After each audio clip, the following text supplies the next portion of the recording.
In the depths of Papua New Guinea's jungles, a bomber from World War II lay abandoned and forgotten, bearing witness to a remarkable military discovery.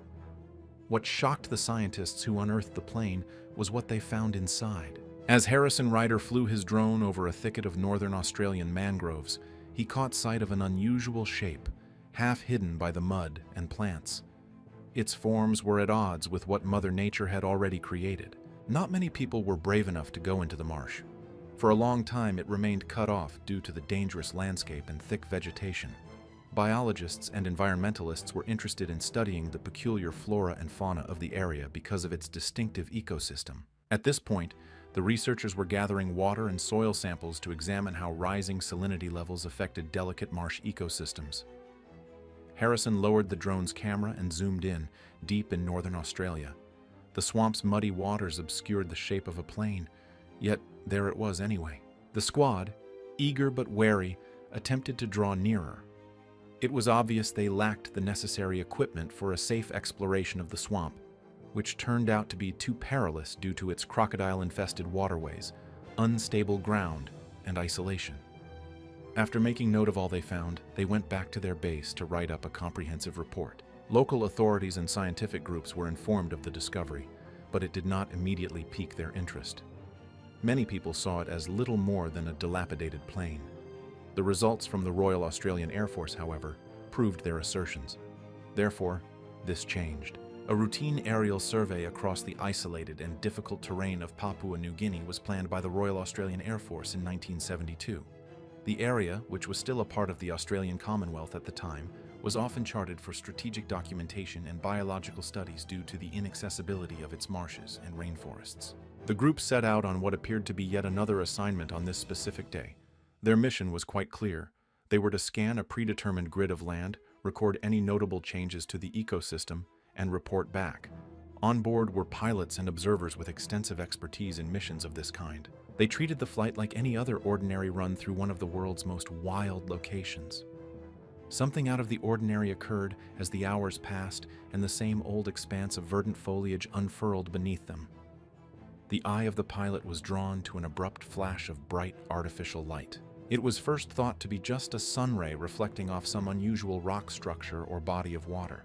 The crew's approach, however, revealed a more fascinating source of the reflection. This was no passing flash. Structure and symmetry were features of the thing. Like a man emerging from a thick crowd, it stood strikingly amidst the natural sprawl of vines and trees. The team was so captivated that they chose to go around again to get a better look. Even from above, the shape of the item was becoming more apparent, but we still didn't know what it was. Partially hidden by the swamp, it had an artificial metallic appearance. Their conviction that this was not just trash grew stronger as they continued to observe.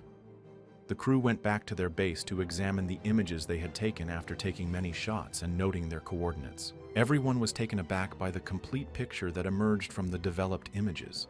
There was a plane's distinctive silhouette against the verdant background of Papua New Guinea. Despite being severely battered and submerged in the swamp, its fuselage remained mostly undamaged. It appeared to be a historically significant military bomber based on its size, form, and configuration.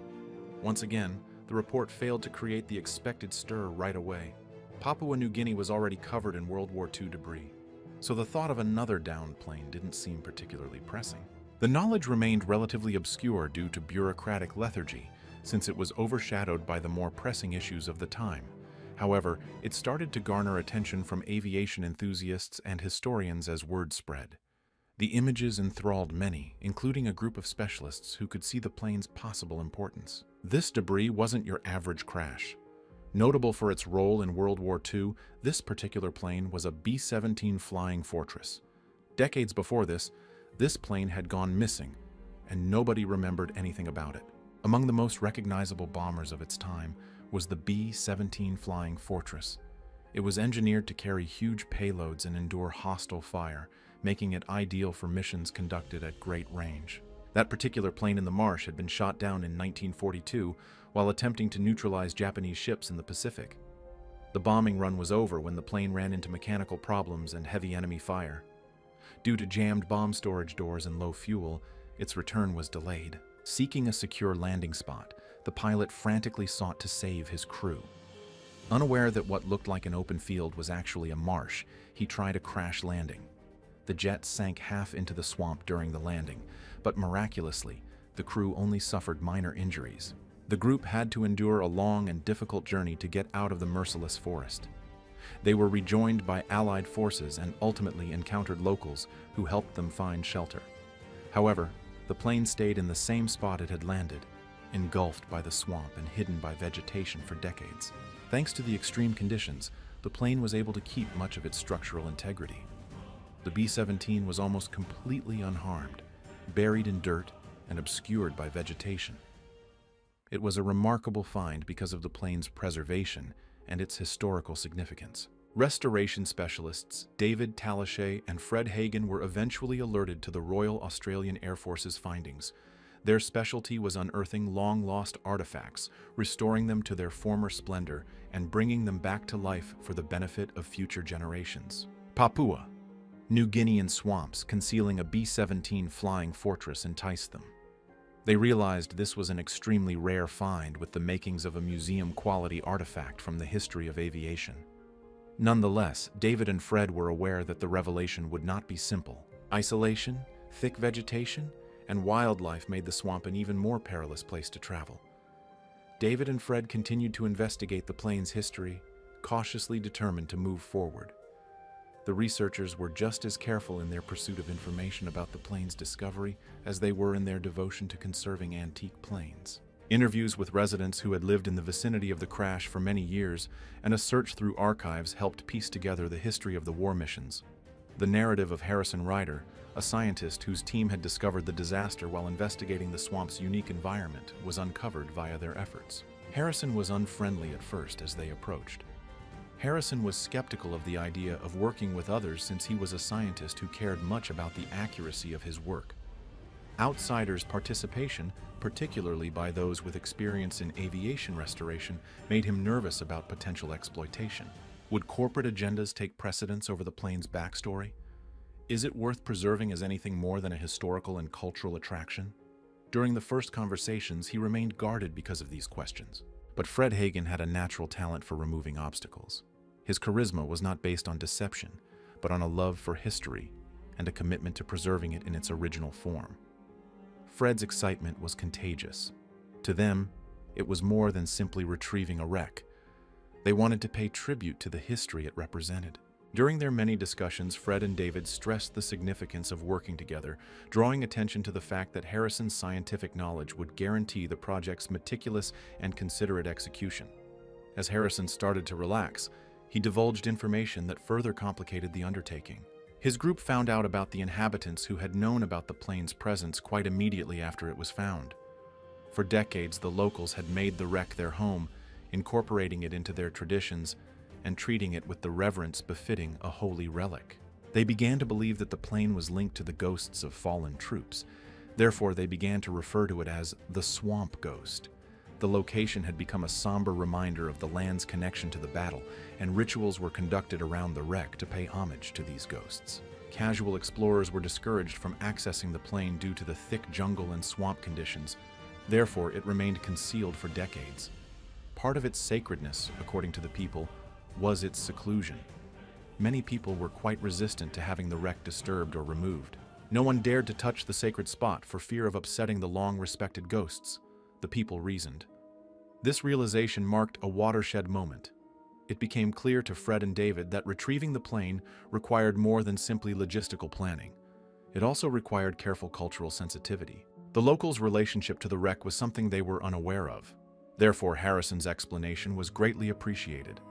Because of this, a more considerate strategy could be laid, one that would honor the swamp ghost's cultural and historical importance. At long last, the three of them found something they could agree on, and they all pitched in to help out. Harrison would be able to help out with his scientific acumen and familiarity with the local culture and environment. Also, in order to keep the plane flying for future generations, Fred and David would use their knowledge of aviation restoration. They would strive to honor the plane's past, the villagers' beliefs, and the larger narrative it symbolized by working together. Their first stop was at a meeting with the village chief and elders. When they laid out their plans in detail, They reassured the residents that the plane would be handled with the highest care and that the tale behind it would highlight the crucial role the villagers had in preserving it. It was not easy having these talks. Not all of the townspeople were on board with the idea of telling the world about the plane. Some were skeptical. The survivors saw the crash as more than just a piece of history. It stood as a protector of their homeland and a connection to their forefathers. Fred and David vowed to respect the villagers' faith. In an effort to gain confidence, they assured that ceremonies would be held to placate the spirits prior to the plane's relocation, and that the community's involvement in the crash would be prominently featured in the final exhibition. This agreement was a watershed moment. The locals' faith in Fred and David's motives grew over time. Crucial scientific insights regarding the swamp's ecosystem and the difficulty of properly recovering the plane were offered by Harrison Ryder, who was now completely involved in the project. The team set out on the perilous mission to retrieve the swamp ghost, armed with state-of-the-art equipment and having meticulously planned their every move. It was impossible to use conventional land-based machinery in the swamp because of its dense vegetation and constant flooding. Relying on amphibious vehicles, specialist lifting equipment, and a Russian-built helicopter, essential for the operation due to its high lifting capabilities, was the alternative for the recovery crew. Because of its versatility and reliability, the Russian helicopter was selected to carry huge loads in rough terrain. Weeks of discussion led to the conclusion that this machine's capacity to transfer the plane in sections was the only practical choice. Almost quickly, difficulties started to arise. The first big obstacle was a seemingly stable area of mud that looked more like quicksand, which ensnared one of the amphibious vehicles. In spite of their high-tech gear, the vehicle continued to sink with each effort to extract it, endangering the entire expedition. The group put in countless hours of both creative problem-solving and physical effort. The unpredictable aspect of nature presented extra obstacles when the squad pushed farther into the marsh. The crew had to stop numerous times to reevaluate their path because the already challenging terrain became an almost impenetrable quagmire due to the sudden rainstorms. They finally made it to the location after a long and exhausting journey. As they gazed over the wreck, the team's fatigue faded into wonder. Considering the plane had spent decades in the marsh, it was remarkably well preserved, with its wings partially submerged in the muck and its fuselage covered in moss. With equal parts enthusiasm and fear, David and Fred set off to investigate the swamp ghost. Even though it was worn, the plane's fuselage still showed signs of its World War II heritage. Following meticulous documentation of the exterior, they proceeded to the plane's entry, where the inside was sealed by corroded latches. The wreck had been more effectively maintained than expected by the swamp's peculiar climate, turning it into a historical time capsule. Carefully, they pried open the latches with precision tools, being careful not to damage anything in the process. Unlike the majority of artifacts from war, which are either plundered, scavenged, or destroyed by the passage of time, the inside of this plane was remarkably undamaged. Even though they were obscured by a thin coating of moss, the cockpit's controls and instruments remained intact. The navigator's table was a jumble of papers. What really surprised them, though, was what they discovered in these documents. An unusual assemblage of documents preserved in watertight containers was the initial find. Flight records, mission briefs, and personal letters were among the materials that were disclosed upon opening. War records like this weren't common. A routine supply shipment to Allied soldiers in the Pacific was detailed in the mission log. However, an additional coded document was included with it. An undisclosed clandestine operation was hinted at by the faded writing. After thoroughly inspecting the plane's interior and securing all crucial objects, the crew shifted their focus to the immense challenge of retrieving the swamp ghost from its underwater resting place. The task at hand was somewhat substantial. For more than 50 years, the plane had been held securely in place by the heavy mud and swamp flora, which had worked like a natural adhesive. In order to remove it from the structure without damaging it, a careful balancing act of physical force and accuracy was needed, so that the fuselage and wings would not take a disproportionate amount of stress during the lift. Specialized rigging was used. The choice to deploy the Mi-8 helicopter, which is manufactured in Russia, highlighted the difficulties that lie ahead. Among the few aircraft that could navigate this hostile terrain while transporting the plane's broken parts, this heavy-duty model stood out. A swoop of the neck lifted the swamp ghost out of the marsh, with the crew keeping a close eye out for any indications of stress on the vintage aircraft. Every step was measured and careful. Technical know-how and a steadfast resolve to protect the plane's structural integrity were prerequisites for the operation. The parts were securely transported to an offshore barge by the helicopter, setting them up for their voyage to the U.S. Witnessing the marsh ghosts emerging from the marsh and taking flight after a long absence was an incredibly moving experience for Fred and David. The swamp ghost underwent rigorous preservation procedures after it arrived in the United States. It had been safe in the marsh for a while, but that had been its undoing. The corrosion process had been retarded by the humid conditions, allowing much of its structure to remain intact. However, it was still necessary to deal with minor damage that had accrued over the years. The restoration crew painstakingly removed the dirt and flora that had embedded themselves in the aircraft's skin throughout the cleaning process. There was one overarching objective for the preservation process: to keep the plane looking original.